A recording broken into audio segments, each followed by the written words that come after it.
siapakah sih yang paling mampu memimpin bangsa ini ke depan?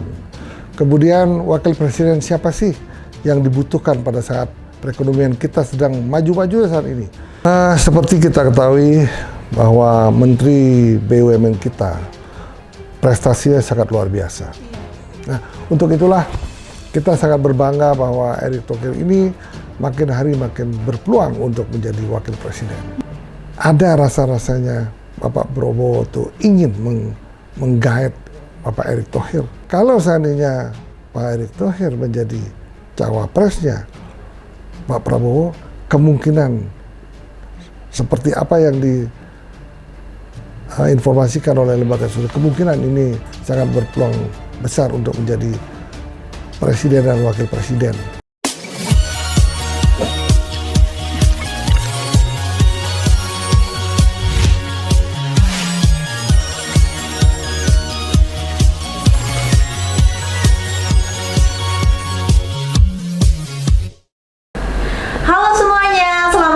Kembali lagi bersama saya di channel Mr. Puisi. Tepuk tangan.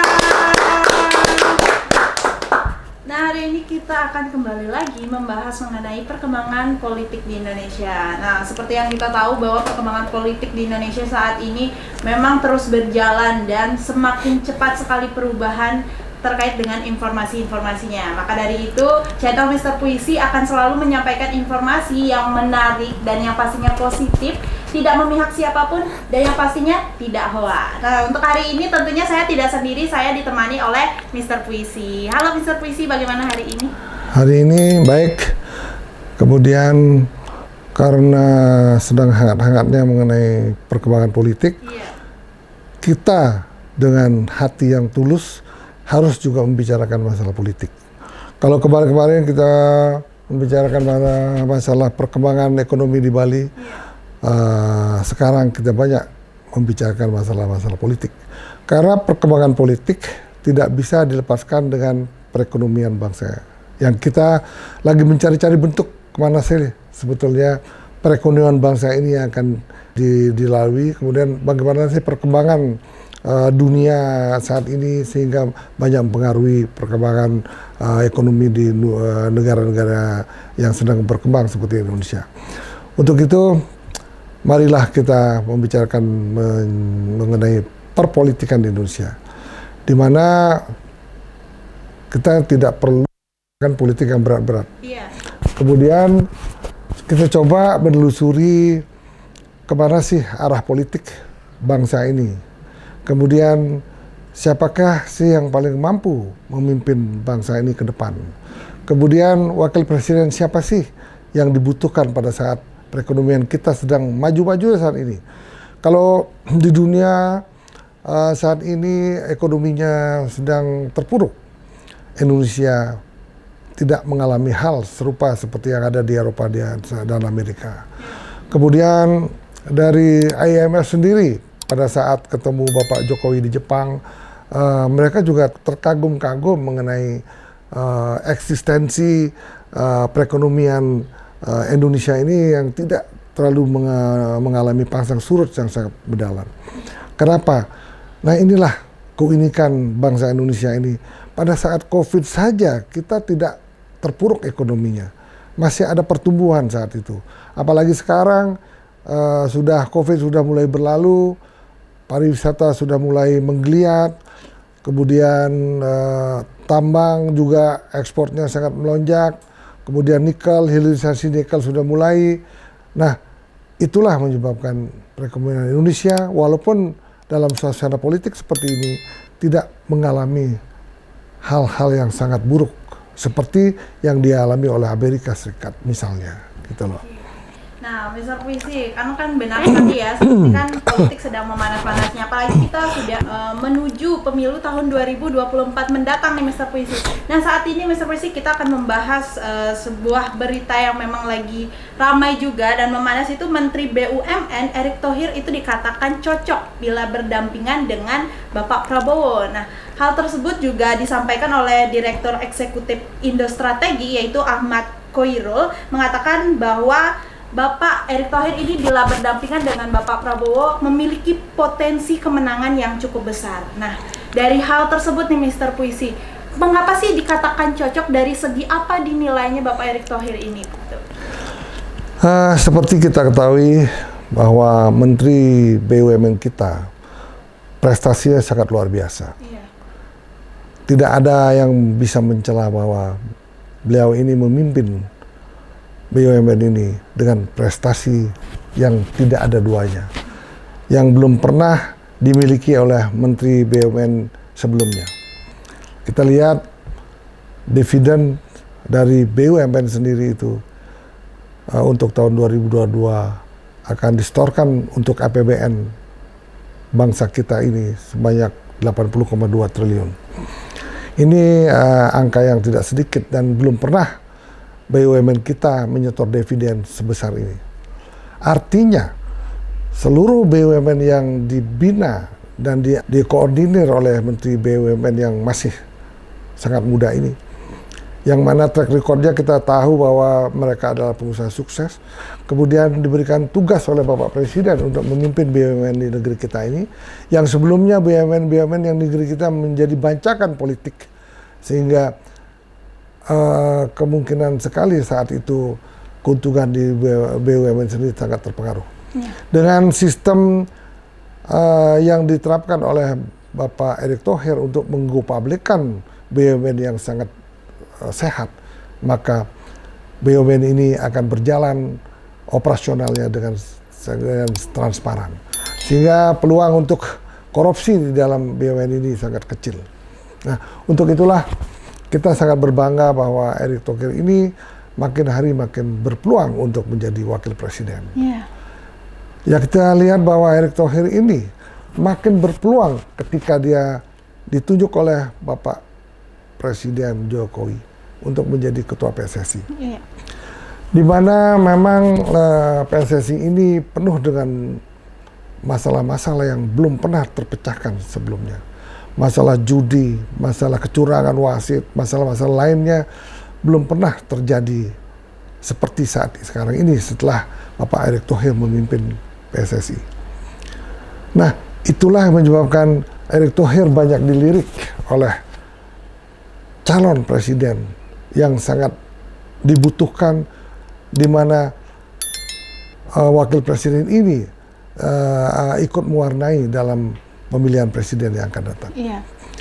Kemudian prestasinya mencuat ketika Indonesia menjadi pemenang di SEA Games. Nah, itulah yang sangat dielulukan oleh masyarakat milenial, yang dalam hal ini pemilih masyarakat milenial mungkin melebihi 60%. Benar sekali. Nah, itulah yang menyebabkan Erick Thohir melalui dilirik terutama oleh Bapak Prabowo mungkin. Nah, tetapi yang dapat kita lihat lagi bahwa Pak Erick Thohir ini sangat dekat dengan Presiden Jokowi. Nah, tentunya tidak sembarangan Pak Erick Thohir itu akan menyetujui dari pinangan Bapak Prabowo apabila tidak ada persetujuan dari Bapak Presiden sendiri. Karena saat ini Bapak Erick Thohir adalah merupakan tangan kanan daripada Presiden Jokowi, terutama dalam mengelola BUMN yang sangat rumit ini. Untuk itu ada rasa-rasanya Bapak Prabowo itu ingin menggait Bapak Erick Thohir untuk menjadi calon wakil presiden untuk pemilihan presiden 2024 yang akan datang. Gitu. Oke. Nah, Mr. Puisi, tadi kan sudah banyak sekali disebutkan segala kinerja yang sudah dilakukan oleh Bapak Erick Thohir nih selaku Menteri BUMN. Nah, kalau dari segi logistik nih Mr. Puisi, kekuatan logistik apakah cocok bila disandingkan dengan Bapak Prabowo? Ya, memang dalam pemilu setiap 5 tahun sekali membutuhkan logistik yang cukup besar.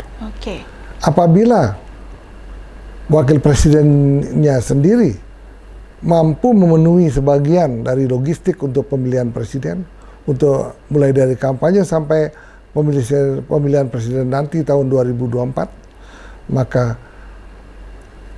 kekuatan daripada calon presiden ini akan lebih hebat lagi. Karena apa? Sangat dibutuhkan dana besar nantinya pada saat pemilu, karena seribuan saksi dibutuhkan pada saat itu di seluruh Indonesia. Tanpa saksi yang cukup, maka pemilihan presiden ini cukup riskan. Ya, untuk itulah diperlukan seorang wakil presiden yang bisa juga membantu bidang logistiknya calon presiden yang akan datang.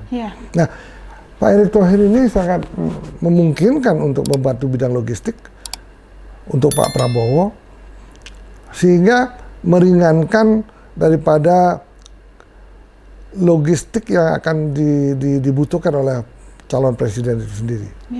Nah, tetapi walaupun calon wakil presiden punya logistik banyak, tapi kalau elektoralnya itu tidak terlalu tinggi, juga belum tentu juga akan dipilih oleh Pak Prabowo. Nah, kalau saya lihat di sini seperti yang beberapa lembaga survei mengatakan bahwa elektoral daripada calon presiden Pak Erick Thohir ini konsisten terus menanjak. Artinya makin hari menanjak, apalagi ada kejadian bahwa timnas kita itu menang dalam SEA Games yang baru lalu. 2023 ya, Mr. Puisi. Yang sangat luar biasa, karena pada waktu itu selalulah tim Thailand itu selalu di final selalu dia. Biasanya tim Thailand ketemu Malaysia, akhirnya dimenangkan oleh Thailand. Nah, Indonesia dulu melawan Malaysia saja dulu tidak pernah menang. Tetapi sekarang kenapa bisa menang? Setelah penantian 32 tahun nih, Setelah penantian 32 tahun, setelah Pak Erick Thohir muncul sebagai ketua PSSI. Ini merupakan tangan dingin yang dimiliki oleh Pak Erick Thohir sendiri. Nah, coba kita lihat. Dulu Pak Erick Thohir sebagai kepala kampanye pemilihan presiden Pak Jokowi juga mampu memenangkan presiden, di mana pada saat itu Presiden Jokowi akhirnya menjadi kepala negara. Nah, sekarang kembali dia dipercayakan untuk menangani PSSI. Ternyata tangan dingin Pak Erick Thohir ini ikut mewarnai masalah-masalah PSSI yang sangat diminati oleh masyarakat banyak. Yang mana kebetulan sekali kaum milenial ini sangat antusias sekali dengan PSSI. Kemudian PSSI sekarang menjadi juara SEA Games yang sudah dinanti-nantikan semenjak 32 tahun yang lalu. Ya, itulah hebatnya Pak Erick Thohir. Apalagi sekarang Pak Prabowo sendiri juga dibantu oleh ketua PSSI sebelumnya yang sering banyak dikenal dengan namanya Bapak Iwan Bule. Bekas Kapolda NTB ini juga tangannya dingin untuk menggerakkan, untuk membina kader-kader pemain muda saat itu. Beliau tuh sempat mengirimkan timnya ke luar negeri yang sempat menjadi juara untuk U16 waktu itu. Nah, inilah yang menyebabkan Pak Prabowo tuh mendapatkan angin segar daripada para pembantu-pembantunya baik di Gerindra maupun di bidang lainnya. Sehingga saat ini kalau seandainya Pak Erick Thohir menjadi cawapresnya Pak Prabowo, kemungkinan seperti apa yang diinformasikan oleh lembaga survei, kemungkinan ini sangat berpeluang besar untuk menjadi presiden dan wakil presiden untuk 2024. Nah, Mr. Puisi tadi mengutip sedikit dari pembicaraan Mr. Puisi, ada elektabilitas juga menjadi salah satu hal yang dinilai nih dalam pemilihan cawapres juga. Nah, berarti Bapak Erick Thohir sampai saat ini untuk elektabilitasnya juga masih stabil ya, Mr. Puisi, dan masih cocok jika disandingkan dengan Bapak Prabowo. Karena kan kemarin kita juga mengingat bahwa survei terakhir itu kan dikatakan Bapak Prabowo itu berada di bawah dari Bapak Ganjar gitu. Dan saat ini jika seandainya disandingkan dengan calon wakil presiden Bapak Erick Thohir, berarti ada kemungkinan untuk menaikkan elektabilitas ya, Mr. Puisi ya? Nanti pada saat udah diumumkan dan disandingkan, kemungkinan akan naik. Tetapi masalahnya dari calon presiden yang lain seperti Pak Anies sendiri kata Koalisi Perubahan, dia tuh tidak akan mau menunjuk wakil presidennya sebelum Pak Ganjar dan Pak Prabowo menunjuk wakil presiden. Jadi saling-saling tunggu nih. Kelihatan last minute ini baru akan ditunjuk bersamaan. Persaingannya cukup ketat ya Mr. Puisi sampai detik ini ya. Iya, itulah yang terjadi saat ini. Karena apa? Politik ini sangat dinamis, sangat fluktuatif, sehingga saling mencuri-curi start, saling mencuri-curi pandang. Bagaimana sih yang terbaik, kapan sih yang terbaik untuk memilih dan menunjuk wakil presiden untuk tahun 2024 yang akan datang.